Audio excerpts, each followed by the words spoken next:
going on, everybody? Welcome back. Hope you guys had a good night of NBA.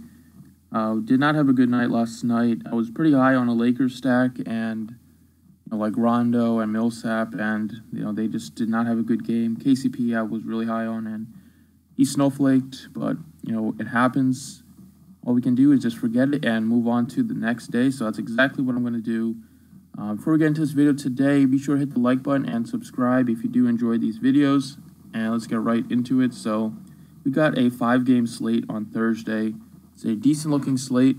There's definitely going to be some chalky plays, specifically Russell Westbrook at 11-8. But I think Westbrook's a great play if you can find a way to fit him in. In 2 games this year against the Suns, he's averaging about 68 DraftKings points. He had 77 last time they met. So that means like the first time he had about 60.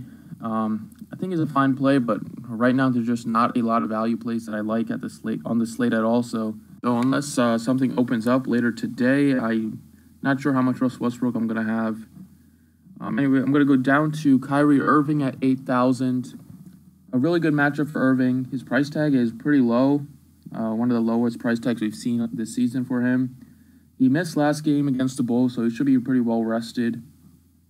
And gets a great matchup against this Timberwolves team. Really bad against point guards. Jeff Teague defense is very bad. The first time these two teams met, Irving almost had a triple-double with 9 rebounds, had 8 assists as well. Finished with about 42 DraftKings points. So got over 5x value. I think he can, you look at his game log, he does have great upside. Some of these games were blowouts like the Charlotte and Memphis games, but he still had big numbers in those games. So if those games were closer, you're looking at about 60 DraftKings points potentially out of him in the Charlotte game. I really do like the upside he has, and at 8,000, he's definitely going to be low owned on the slate, since most people are going to pay up for Westbrook or pay down for maybe Elfrid Payton or somebody like that. So I think Irving's ownership is going to be really low, and I want to take advantage of it. And a great matchup against the Timberwolves. At shooting guard, you definitely want to get some exposure to the Suns-Thunder game, and I think I'm going to get it in with Devin Booker at 8.9. You get about a $3,000 savings off of Westbrook. And Devin Booker does have a similar ceiling to Westbrook. Obviously, Westbrook has the higher ceiling, but lately Devin Booker's just been going off.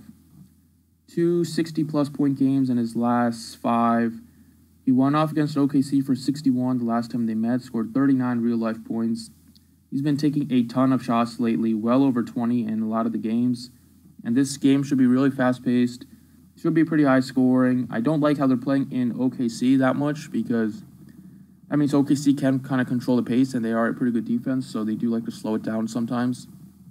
And there's definitely a higher blowout potential, but this game stays close. The Suns have been putting up a pretty good fight as of late, and I think they're going to want to get out for this game. So I think Devin Booker at 8.9 has a really good ceiling in this matchup, obviously, and I really do want to get some exposure to this game. So I'll get it in place with Devin Booker.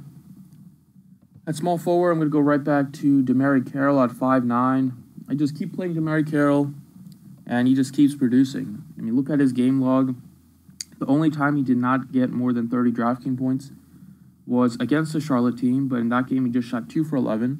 So I'm not going to let one bad shooting day cloud my judgment against the guy. Every other game he's gotten at least 29.5 with upside in the mid-40s. At 5'9", price dropped by $100. He's still seeing great minutes for this Nets team, and it has just been super consistent. So looking at a really solid play that's going to get you 5 to 6x value with some ceiling upside. I think DeMarre Carroll is the play today at 5'9".